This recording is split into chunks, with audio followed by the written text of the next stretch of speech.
Welcome to the Shootin' the Q podcast presented by Heath Riles Barbecue with tips, tricks, and an inside look at some of the top pitmasters in the game. Now here's your host, Heath Riles. Welcome back to Shootin' the Q, everybody. Today I'm joined by my lovely wife, Candace, of course, and our good friend, Richard Hagen, and everybody would know him as Richard Eats on social media. How's it going today? Going great. How are you two? Well, we've seen better days, but that's what the business will do to you sometimes. But now you're here with me, so everything's great. That's right. So for everybody that don't know you, kind of tell everybody who you are and how you got started in this crazy kind of world of social media. Yeah. When COVID shut the world down, if we remember COVID, my wife and I, we were big into going out to eat, going to bars, going to restaurants. I couldn't boil a pot of water at that point in my life. And so it was, we had ourselves to kind of cooking for ourselves at home during COVID. Couldn't rely on grandma to come over and bring meals anymore. And so I started playing around in the kitchen just a little bit, watching some creators online, some of which I'm friends with now. Heath Riles, obviously, Matt Groark, Sam the cooking guy, Max the meat guy, just to name a few. And so then I've always had a little creative outlet when it came to creating videos. And so during COVID, I kind of put two and two together and started posting on TikTok. December 2020 is when I first started posting videos. So as far as social media goes, since you got started in 2020, you've put up some impressive numbers. So what's one of the platforms that you tried to concentrate on first, or did you try to hit all of them with videos? What was kind of your tactic when you first started? Yeah, so we started posting on TikTok, like I said, December 2020. TikTok was the main place that we were posting. And then shortly, probably 4, 5, 6 months after that, we started hitting Instagram pretty hard. I think I created my Instagram account maybe April of the following year. So maybe 4 or 5 months after I started posting on TikTok. And then maybe a year after that, we started on Facebook. And now we are fully monetized on all of them: YouTube, Facebook, Instagram, TikTok. Wow. So how many days a week do you currently film now? Or how many videos are you putting out weekly? Yeah, so it varies per week, but I would say I try to do 3 or 4 videos a week. 3 or 4 new videos a week. Wow. So that's a lot of content. You kind of chopping it up between every channel, I'm sure. And are you doing all the editing yourself? Yes, sir. Yep. I edit everything myself.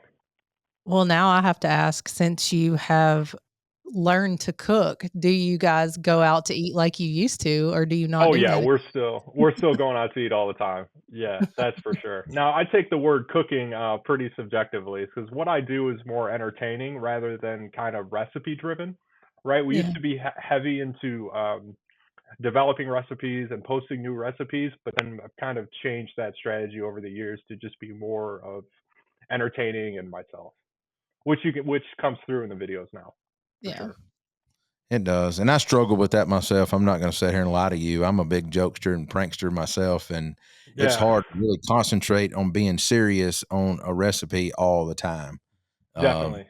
It really is. Yeah, I try to make, I think some creators may to make the video itself get good engagement rather than focusing so much on the recipe itself. So I'm trying to be more of an entertainer rather than an educator, I think, at this point. That's pretty cool. Nothing wrong with that. Yeah. Thank you. So where are you originally from, and where are you at now? We born and raised in Bay City, Michigan. So people from Michigan like to hold their hands up like this, and I'm about right there. That's, you know what? It's pretty funny you've done that. I've seen other people do that before. Yeah. Yeah, but always have lived in Michigan. I live a mile from the hospital that I was born at, so haven't ventured out too much. So when you talk about you not being a big cook before 2020, did your parents not grill at home? No. With you as a youngster or anything? Never owned a grill? Nope. None of that. Wow.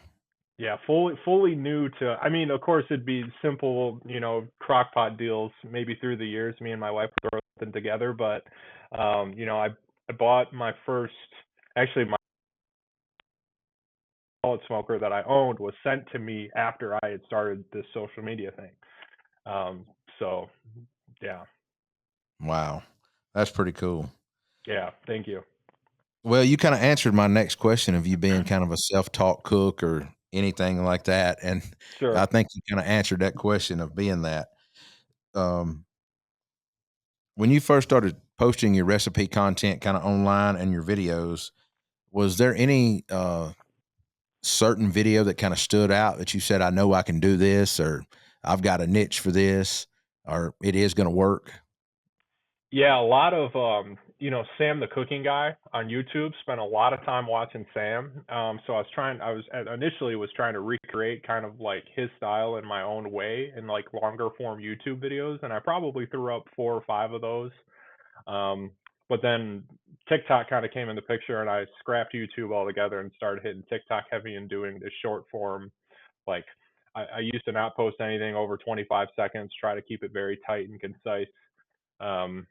But yeah, it was mainly Sam the cooking guy, I would say, is my biggest inspiration for beginning to post online. And then of course, discovered Matt Groark and Chef Kuso, Al Dente Diva, some of the OGs on TikTok at the time. And that kind of gave me the extra push to start posting more on TikTok.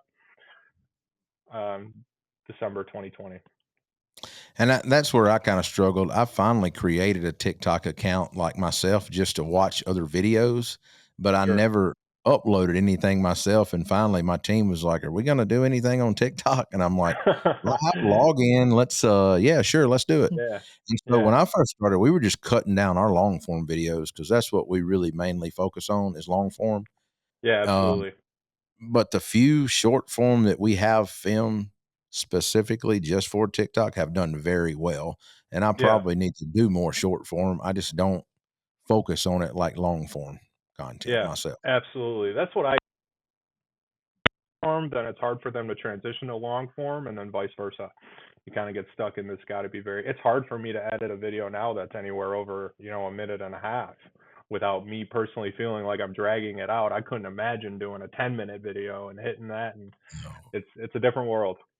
Yeah, I've got some videos that's like 26 minutes long after filming. And it's good for you. I mean, which we're very lucky. We have an editor on staff and a full social media team now and all that kind of stuff. But it'll wear down on you trying to organize all that stuff to do.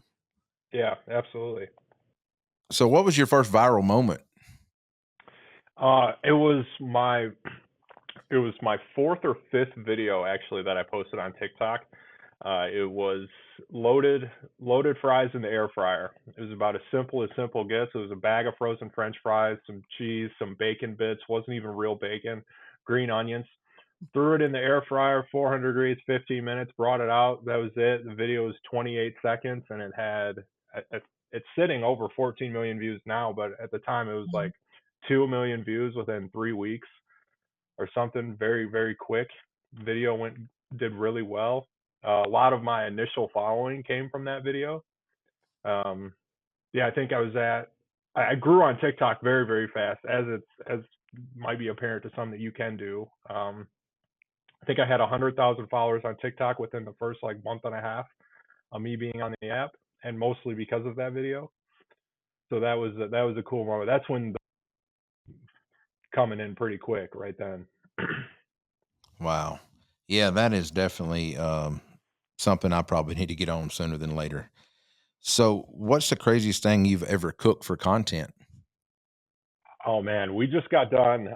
Gonna bring it back to life here, I think this month or next month, but we did a whole bacon wrap series. We did the Twinkies, the bacon wrap Twinkies, Oreos, oatmeal cream pies, fudge rounds, Reese's peanut butter cups, Nutty Buddies, name it. We were wrapping everything in bacon because the videos are so easy and the performance of them was so good, and they were great videos. They were funny.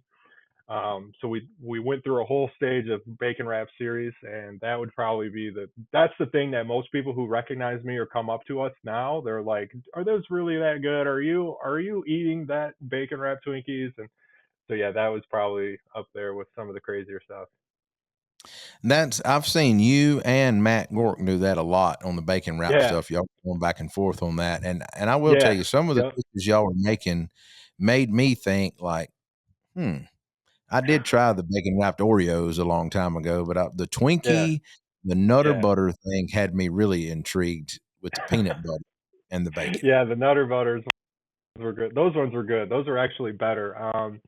If I remember right, the fudge rounds were probably the worst. Fudge rounds were the worst, and then I think that the Twinkies were, in my opinion, the best. And I think Gork would agree with that. Yeah, Gork and I were in cahoots when we were kind of going back and forth there for a couple of videos. We were trying to build something, but yeah, it was a lot of fun. But I'm going to do So, those again. I think that it's about time that I break some more of those out. so you're saying the bacon wrapped Twinkie is definitely the highlight of all of them you're done? That's my favorite of those ones. Yeah, for sure. I'm gonna have to do some bacon wrapped Twinkies now. Absolutely. Put some of that garlic jalapeno rub on there. Hey, well, I could see it working with a little bit of spice, Yeah, with the absolutely. sweetness and the savory of the bacon. Absolutely. Wow. Getting weird. Yeah. So, what's your all-time favorite recipe that you've shared? I mean, I've got a corn dip that always performs really well. I call it the smoked street corn dip, but it's definitely far from traditional street corn. Um, it's a couple blocks of cream cheese, some corn with some peppers, cilantro, tahini, pepper jack, smoked it. I mean, that video's paid its dues for sure. Every time I post it, it does really well. And so that one is probably up there with the one I hang my hat on because that one is always a banger when I post it. Wow. So, have you posted a video and really surprised by how well it performed? Yeah. So we started a little series with the idea was that I was going to ask my wife what she wanted for a snack. So right away in the beginning of the video, I'm like, I asked my wife what she wanted for a snack, and then it cuts back to her, and she says something, and it was actually her idea initially. She's like, why don't I say something super healthy? Why don't I make me a salad or cucumbers or hummus, whatever she said, and then it would immediately come back to me wrapping the bacon and Twinkie or something. And so that was kind of really fun to do with her. So it was surprising because people really liked that. Wait a minute, she didn't say she wanted bacon wrapped Twinkie. She said she wanted the cucumber salad or whatever. And so that one was a lot of fun to do and surprising that people liked it so well. So we went through a whole thing of that as well. So, your wife has actually started cooking now, right? And she is Mrs. Eats on Facebook. That's Mrs. Eats. Yep. Yeah. We started putting her in the videos a little bit earlier this year, and people really loved it. And she has a lot of fun doing it too. And so it's good to have the other layer of dynamic there, and she loves it, and it's definitely a lot of fun. So, what inspired her to kind of start? Did you kind of push her or ask for help, or? It was my birthday last year. It was her idea that she would do a video making me something for my birthday, and we did it, and people loved it, and so we kind of sprinkled her in through some content last year, but this year she's in almost every video now. That's pretty cool. Yeah, I'm still trying to convince her to get in a video some. Does the podcast with me, but I'm sure she would do great. Well, she's more of a dessert queen is what I like to call her. She, when we were running the circuit cooking barbecue contest, she was always smoking cheesecakes and cool. I don't know. What was the one you won the pie challenge with? The goo goo pie that she done. Cool. Well, it had to be Nashville themed. Cool. It was pretty cool. So, talking about all that kind of leads me into football. Yeah. So you're a huge Detroit Lions fan, Go right? Lions. Yes, absolutely. It's in my blood. That's for sure. Yeah, we are. So do you go out and tailgate? Yeah, we do a little tailgating when we go to games. This is our 4th year as season ticket holders for the Detroit Football Lions. But I've been going to games for 10, 15 years. But yeah, born and raised on the Lions, still a huge Lions fan. Been called a bandwagon more recently, and then I started pulling out pictures from my childhood of me wearing Lion stuff. You know what I mean? So, but yeah, a lot of fun. We do some tailgating, a little bit tailgating, more so just hitting the bars and restaurants down there in Detroit before the game, after the game. Well, there's nothing wrong with that. So what, you got any predictions for the season this year for the Lions? I think that they're doing really well. I'm nervous about because they struggled a little bit against Seattle early on in the game, but then they ended up cooking them. And then also Arizona was a really good game, but then they also kind of struggled against Arizona. And so I'm just nervous that they haven't played a true test team yet. I think they're going to beat Dallas in Dallas. I say in the videos that the Detroit Lions are going to beat the living hell out of the Dallas Cowboys. And then they go to Minnesota. So I think that Minnesota is going to be a true test on if the Lions are for real this year or not. Well, when they beat Dallas, I'm sure Matt Pittman can make them a nice brisket and make it Yes. beautiful for them, right? Yeah. Absolutely. I always have to text Matt about that now. Well, something else that you're a fan of, you're a huge wrestling fan, right? Yeah, I won't say huge. I definitely kid more so, but now I kind of catch up on Notice we're from Mississippi. He said wrestling, wrestling. not wrestling. Yeah, that's what he said. That's okay. Well, I'm terrible with pronunciation these days, and a calculator has ruined me and my math skills. I mean, as bad as I hate to say, it does it to all of us. So they don't even teach cursive writing in schools anymore. What are we talking about here? So, with you being a wrestling fan, do you have a CM Punk tattoo? I do have a CM Punk tattoo on my inner thigh down here. Yep. Yeah, I got that when I was 18 years old. That was one of my first regrets in my life. I don't regret it. I shouldn't say that. It's cool to have, but definitely wouldn't have put it there if I was going to get it today. Something else you have a tattoo of. You have a tattoo of a Tuff bottle. Is that correct? That is true. Yep. I didn't know if Heath knew that. It's high up on my thigh here. Yep. And so the basis of that thing with thigh tattoos, Richard. The story behind that is, honestly, I was scrolling on Instagram and I seen somebody put a big Duke's mayo right on their thigh, and I'm like, that is hilarious. I looked at it as a little party trick, and so I had a tattoo appointment. I sent the guy the thing, and it was on. Yeah. Well, I'll pay for the garlic jalapeno bottle on your back. How about that? On your back. On my back? I don't know about on my back. We can discuss other areas, but what about the other? You want the other thigh? Which thigh is the Tuff bottle on? We can get on the other thigh. We make it spicy. That's what we can say. Making it spicy. Yeah. No, I obviously love Tuff. I mean, white Tuff is my favorite thing ever. I put it on everything. I really like their mayonnaise. Yeah, I really like their mayonnaise. Yeah, it is very good. They've got a new product out, don't they? Did I see something the other day? They have something new out. They just came out with a buffalo sauce not that long ago, and I think that they're hinting at something else coming out here at the end of the month. Yeah, that's right. Yeah, they are a really, really good brand. I've been fortunate enough to meet some of them at some trade shows and things like that, but really, really good people. Cool. Yeah, I agree.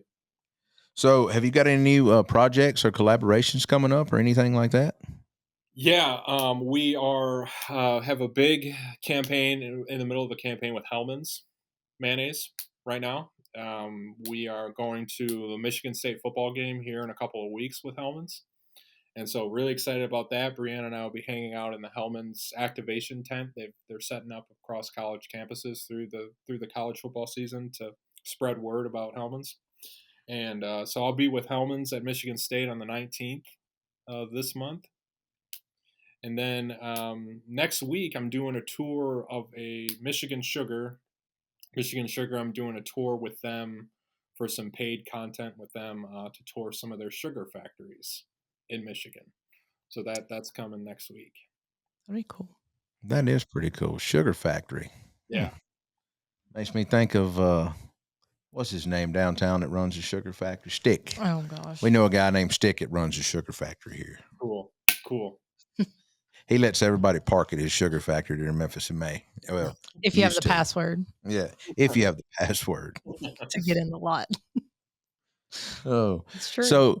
So Richard, just tell me, what are your future plans with social media? Do you intend to grow into a brand, like you're going to initially start developing products? Would you like to stay more on the creator side? What do you see your vision going in the next 5 to 10 years? Yeah, definitely. Great question. I think for me, I need to right now, probably should have been done a year ago, is start creating a little bit more longer form content on YouTube And so it really excites me now that we are monetized on YouTube. So that opens a whole other door of new revenue coming in for long form YouTube content. So I think for 2020, the remaining of this year and all next year, I need to get on a schedule and create some long form videos. We do have a website, but I haven't touched it in a few years, to be honest. I should probably think about a website as a place to hold kind of everything, whatever recipes we may do, and throw it up on the website and direct people back to that. But as for a sauce or a seasoning, like, it really has to be the right fit for me. I don't want to just slap my name on some pre-made stuff. I'd have to take the time and create it myself and be sure that I actually like it. But all options, just going to continue to hit the short form content as hard as we can through Q4 here, and then kind of reassess at the beginning of the year. Yeah. Well, out of all those platforms, I'm kind of going back before that question there. Out of all the platforms that you currently produce content on, which one is your favorite and which one is your least favorite? Great question. My favorite today, if you ask me, is Instagram. I think Instagram does a really good job when it comes to just the user experience, and people are a lot more nice to me on Instagram. I feel like whoever sees my videos on Instagram just are a lot more kinder people than they are if on TikTok. Like, Instagram, I feel like people know how to give constructive criticism. TikTok, they'll just tell you that you suck and then they move on. That's it. I would say Instagram's probably my favorite right now. I'm leaning toward TikTok being my least favorite at the moment. Yeah, even though I started on TikTok, I'm just not crazy about. I feel like you scroll on TikTok and it's 99% ads now. 99% ads or a TikTok shop video that doesn't apply to me. But I feel like I can scroll on Instagram for a very long time without seeing an ad. So that, and then Facebook is probably a close second there. I do like Facebook, but Facebook also is a totally different audience, totally different expectations. We edit the videos different for Facebook because people respond differently there. But Facebook's probably the hardest one to manage because we do have to do things a little bit differently. But on Instagram and TikTok, I'd say Instagram's my favorite. I have to agree with you there in that order too. It seems like the Instagram people are a little bit more, I don't want to say sophisticated, but maybe a little more, I don't know. I don't want to use the word nice, but you get where I'm going to say, where it looks like TikTok's maybe a little bit younger of a generation there, and they're really quick to fire off on just whatever. Keyboard warriors is what I like to call. I was going to say, be prepared for as you start to put more and more content on YouTube, because you don't ever know what's going to come. That's where some of Heath's meanest comments probably come from, is YouTube, honestly. Yeah, I've kind of reckoned. I'm only doing shorts over there now, and I honestly have a hard time even checking the comments on YouTube. So you're probably right. Well, you can always. What I like to say is those people. It's not all of them. There are some very nice people. Yeah, it's not on YouTube all of too. them. Yeah, But it's the ones that are honestly just miserable. I mean, that's. I mean, and I don't want to sound negative, Nancy, saying that, but it's just, if all you have better to do is just always comment something negative, I mean, why even comment anything? Yeah, I don't know. It's a strange world we live in with that kind of stuff. So, Yeah. do you have any plans to get outside of Michigan and tour any other barbecue states, or have you ever been toward Memphis or Carolinas, Texas, any of that? None of it. I've never been to Texas. Would love to come to Texas. Obviously, love to come to Memphis in May. There's a lot of things that we'd like to do. I've got a few buddies in Texas, kind of in the barbecue space and the food content creator space. I think I'm overdue to go down there and do a tour and meet some of my friends that I've become close with over the past couple of years. So it's on the horizon at some point. We do a lot of Florida trips, but Florida's getting hammered today. Yeah, they're getting cooked today. Yeah, they are. So, what part of Florida? We spent a lot of time in Anna Maria Island, which is just south of Tampa, a little bit. Anna Maria Island, Bradenton, kind of that area, and then also some time in Daytona on the other side of the state. Mm-hmm. Just was in Daytona in August. Well, we actually have friends. They don't live in Daytona anymore, right? They moved. They still live there. Oh, they still live there? Oh. Well, I guess they do still live Clearly, there. Heath doesn't talk to them ever. No, I know the last time we went down there and hung out with them, and then I thought they moved up here, but then they moved back, right? No. Oh, I thought they did. They were just up here then. I guess I was mistaken. Well, Richard, I mean, all of this social media and everything else is just like a whirlwind. Are you still, this is going to be the last questions I ask you. Are you still trying to get a hold of everything on social media, or do you feel like you have a good foothold with everything and just trying to execute your planning now? Yeah, I think I've got a good foothold now. It took longer than I think that I wanted it to. We changed up the videos a little bit. I'm sure I don't, it took me probably 2 years before I even showed my face on the TikTok, on any social media platform, to be honest. We're always front facing, recipe focused videos, but this year we changed the strategy.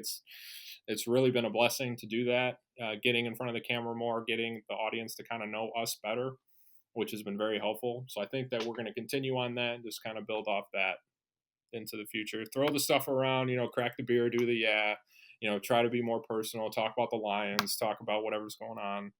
I think that people want to see you be more yourself, right? Instead of just trying to be a talking head. They want to see the real deal. Make mistakes. I try my videos. I responded to something a couple of days ago. Somebody said, "I really appreciate that you're not so polished," and I was like, "Yeah, I mean, I'm not." The game of being sure everything looks great and polished, it's just not me. I know it works for a lot of people, but I don't want to fake that. You know what I mean? So if I'm throwing eggs off the roof because I think it's funny, then I'm going to continue to throw eggs off the roof, and some people love it, some people hate it, and that's fine. Well, I have to agree with you on that. I'm going to do what I want to do, and if Exactly. you like it, you like it, and if you don't, you don't. And Yeah. and I'm not I like to say I'm not everyone's cup of tea. Yeah. That's nice. So I have to ask, back in 2020 when this started, COVID, did you ever think that you would be doing this full time? Did you think that that's where you would end up? No, definitely. I mean, up until 3 months before I left my job, I was telling people that I would never leave my job. And then it, like, all of a sudden we got monetized on Facebook, was hitting Facebook really hard. And it was like, this is kind of a no brainer if we want to take it to the next level. Yeah. But for the longest time, it was strictly a hobby, something that I just enjoy doing after work. And now I do it 24/7. So, So how many people tried to talk you out of it? talk me out of leaving my job? Mm-hmm. That's a great question. Not many, to be honest. I think that everyone personally, I mean, of course, one of my biggest regrets was telling my TikTok audience that I did that, because people still bring it up in comments here and there, like, "Oh, you left your job to wrap bacon and Twinkies," or whatever it is. But personal, family wise, real good support system. I think everybody around me and my wife kind of knew that that was the direction that it was heading. Well, it gives you so much more freedom, Absolutely. especially with a family. And a lot of people may not understand it like that, and they don't have to. You just have to. That's all that matters. Yep. Well, I want to tell you, if you ever get a chance to come toward Memphis, North Mississippi, we would love to host you and have you. Thank you. We're almost finished building a really nice filming studio where we can do some podcasting in and film cooking videos and all that kind of stuff. And That would be awesome. among some other things. So if you ever get this way, please just be sure to DM us. We would love to have you in and do some cooking with you. Yeah, absolutely. Thank you so much. And same goes to you guys. If you're ever up in Michigan, you need a place to stay in Bay City. I don't know why the hell you'd be here, but if you do, then I do make it to Michigan every now and then. We were there a few years ago. Yeah, we were. I was saying, if you're ever in, Bay City, there's not much going around where we live, right? But yeah, definitely. If you guys ever come to Michigan, we'd love to make the trip wherever you're at and check it out.